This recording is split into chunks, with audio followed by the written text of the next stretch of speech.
Alright, so I'm taking on the challenge put on by fellow credit card creator Daniel, congrats on 100K by the way, on creating the ultimate credit card setup using cards that I've never had, which means I cannot use any of the 16 cards I've had over the years, including powerhouses like the Capital One Venture X, the Amex Platinum, and the Chase Sapphire Preferred. So my plan is to break it up into 4 categories. 1, foundational cards, mid-tier cards, luxury cards centered around travel and purchase benefits, and 4, a few special cards sprinkled in. In the end, I'll also choose the 5 major cards I would put in a 5-card setup. Now, most of my cards have come from Chase, over 10 cards out of the 16, which means for this setup, I'll have to go down a different path. And to kick things off, all credit card setups need a strong foundation you can rely on that A, has no annual fees, so you can keep them open forever, and B, gives you a certain floor value for all of your spend in case you have spend that doesn't fit any special categories. So the first card I would add to my list would be the Citi Double Cash card, a card that's been recommended over and over throughout the years, given its simplicity in offering 2% cashback for all of your spend, regardless of the category or spending limit. But that's just the minimum, because similar to the Chase Freedom Unlimited card, the cashback earned here is actually paid out in points that you can then redeem for cashback at the same 1 point to 1 cent rate, meaning you'll get 2 times points for all of your dollars spent, which you can convert to the original 2% cashback or redeem through other methods if you have another special card, which we'll talk about, for much higher value, closer to 2 cents per point. And if you're able to do that, then it's more like getting an equivalent of 4% cashback value. A great floor value on top of ways to redeem for even more value results in a good points ecosystem. But speaking of ecosystems, I've said before that my number 1 is Chase, but a close second is American Express. And so another card that I would add to my foundational cards is the American Express Blue Business Plus card. Similarly, this is a no annual fee card that will give me 2 times points for all of my spend, up to a cap of $50,000 of spend every year, something I'll likely not hit. And in my books, Amex points are at least worth 2 cents per point in value, especially given all the redemptions I've done this year. It is a business card, but remember, if you have any side business, side hobby that earns money, or even intend to start a business, you could qualify, even if it means using your own personal SSN number, which is what I did when I first started. But of course, we all want more value and more rewards, and one card that does that for me today is the Chase Freedom Flex card, where different quarters will have different useful categories that I can earn 5 times points in. And because I can't choose that card for the setup, I would add the Citi Custom Cash instead. It's like the 2 cards are fighting straight on because they both offer 5 times points in certain categories, but the Custom Cash gives you more flexibility.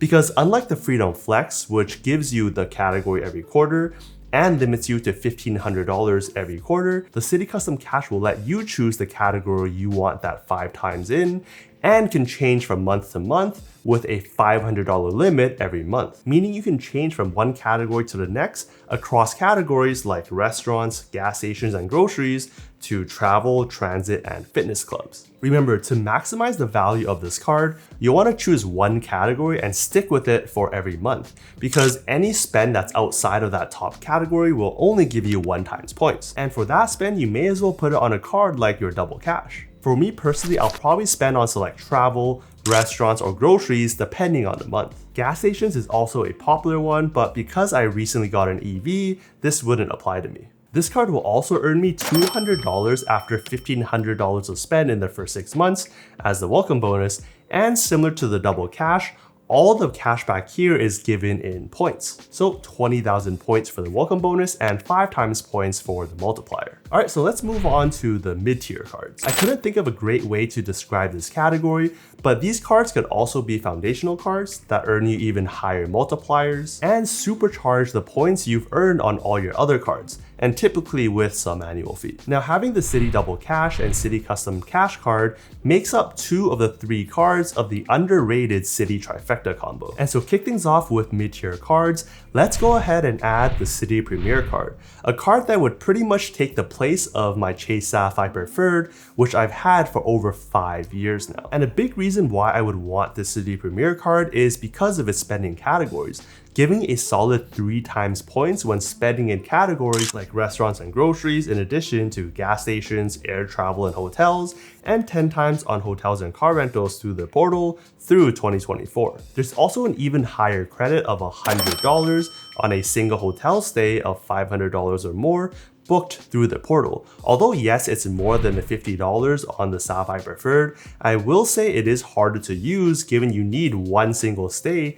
that's more than $500, which would usually equate to 2 or 3 nights depending on where you stay. If I am able to find hotels that are similar priced to other places, then this would be a credit that I would have higher up on my list compared to the $50 one on my Sapphire Preferred, and also be enough to cover the $95 in annual fee, which is similar to the Sapphire Preferred as well. It also comes with a similar 60,000 point welcome bonus after 4K of spend in the first 3 months, which is a nice boost to my Citi points balance. So you can kind of see that the Citi trifecta with the double cash, custom cash, and premier card is like an alternative to the Chase trifecta with the Freedom Unlimited, Freedom Flex, and the Sapphire Preferred, but arguably easier to use with more flexibility. Unfortunately, I will say that Citi points are worth a bit less than Chase points in my mind, given it doesn't have some popular choices like Aeroplan or Hyatt, which is a crowd favorite, giving you good availability for redemptions valued at 2 to 4 cents per point. That said, there are still a few standout redemptions on the Citi side. For example, Citi transfers 1-to-1 to Life Miles, and because they're also part of Star Alliance, you can redeem many of the same trips you could have on Aeroplan across airlines like ANA, Asiana, EVA, and Singapore Airlines, where you can go from parts of the US to Asia for 75 or 78,000 points in business class each way, which is not far off from the 75k points on Aeroplan. They also don't pass on fuel charges either, so you won't pay the hundreds upon hundreds of dollars like some other portals like Booking direct through ANA. Availability could vary though, and I still very much prefer Aeroplan, especially since people have complained about the search functionalities and seeing issues through Booking Life Miles. Instead, if you do want better availability to Asia, you could transfer over to EVA and fly their amazing Royal L'Oreal business class, which I had the pleasure to fly earlier this year, also for a very similar number of points. Or maybe you want to travel the other way around and head over to Europe. You could then transfer to Air France and KLM Flying Blue at a 1-to-1 rate, where you can redeem for one of their flight deals going from the US to Europe starting from the low 10,000s. And then of course some amazing sweet spots like flying Delta One to Europe through Virgin for 50,000 points,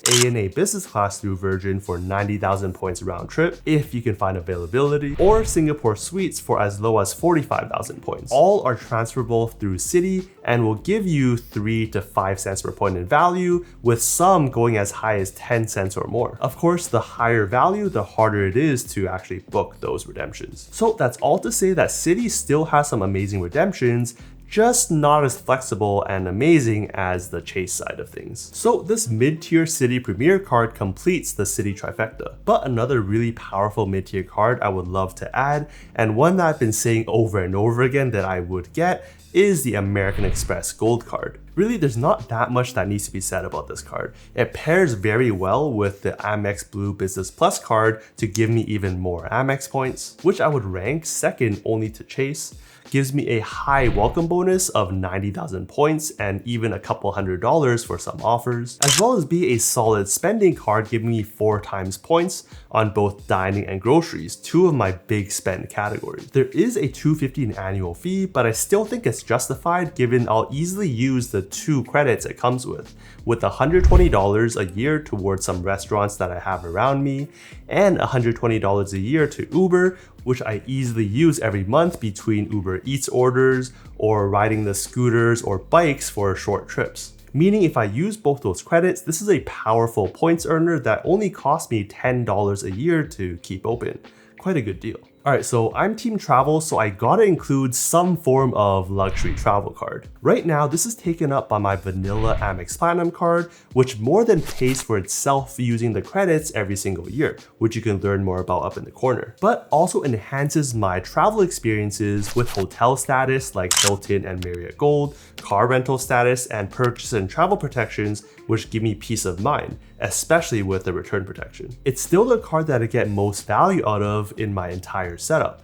So would it be cheating if I say I would want to add the Amex Platinum card to the setup, but the Charles Schwab version, which is technically an entirely different card? It would be the perfect fit, giving me all the perks and benefits that I know and love, as well as giving me a way out with the points transferring to Charles Schwab accounts at 1.1 cents per point, which means for all the Amex points that I have today would be worth just under $4,100. I am in a fortunate situation that I don't immediately need this money, so I do plan on keeping these points here and using them for travel in the near future. But of course, I know some of you are shaking your heads right now saying, hey, that's still the Amex Platinum card and you cannot add that to the setup.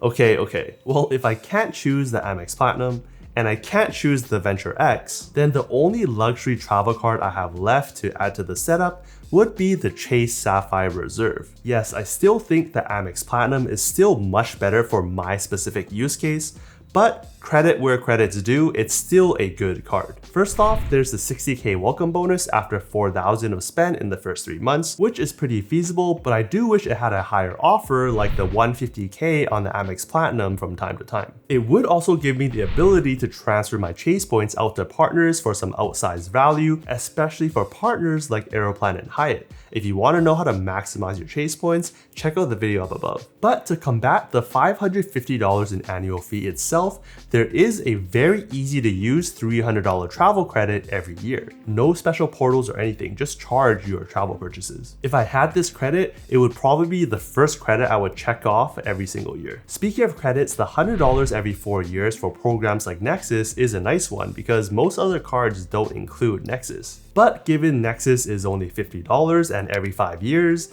it's not a credit that really moves the needle. Then when it comes to multipliers, none of them are actually that amazing or exciting, but the 10 times on Chase Dining could be interesting depending if I can book the restaurants I want through their portal. This card would be the go-to card when I travel though, given it comes with priority pass access for myself and guests, with a special caveat that it includes non-lounge benefits, which means if lounges are full, which they are pretty much all the time nowadays, I could go into certain places and get $20, $30 of food and drinks for myself and my guests instead. And there are a few of these places in my main airport, SeaTac. Then access to their expanding Sapphire lounges is also a nice perk. Again, there aren't that many additional credits unlike the Amex Platinum, but there are the few shown here, even though the one I mainly use would be DoorDash, which comes out to another $60 of value every year, further reducing the annual fee. And because the City Premier lacks a lot of the travel and purchase benefits,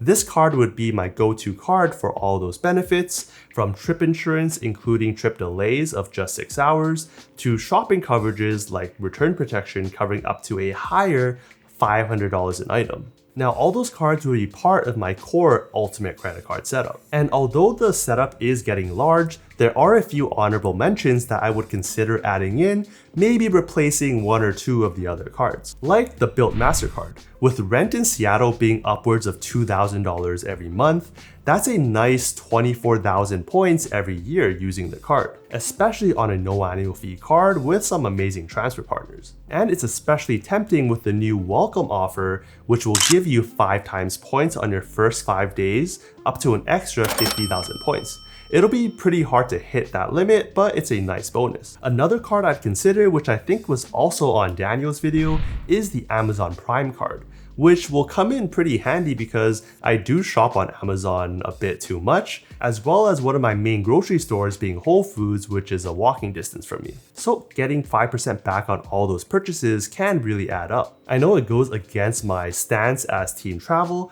but 5% is 5%, it's quite a lot. And then another card I would consider that's more specific is a card like the Hilton Aspire, the Marriott Bonvoy Brilliant card, or the World of Hyatt cards to leverage some of those free nights. It'll strongly depend on what my travel plans are going forward, but they are some very powerful cards that are always on my radar. Now that's a lot of cards, but say I had to choose 5 main cards for this ultimate setup. In that case, I would probably choose 2 of the cards in the City Trifecta, with the City Custom Cash and the City Premier card. Add in the Amex Blue Business Plus card instead of the Double Cash. Add in the Amex Gold, And then of course, either the Amex Platinum if I can, and if not, the Chase Sapphire Reserve for my luxury travel card. But of course, that's all theoretical and probably not even possible in my situation today, given the Chase Sapphire Reserve is a card I won't get the bonus on since I got the Sapphire Preferred just a few months ago. That said, if you want to check out my actual updated strategy for my credit cards going forward, go on and check out this video where I break down all the details. See you over there.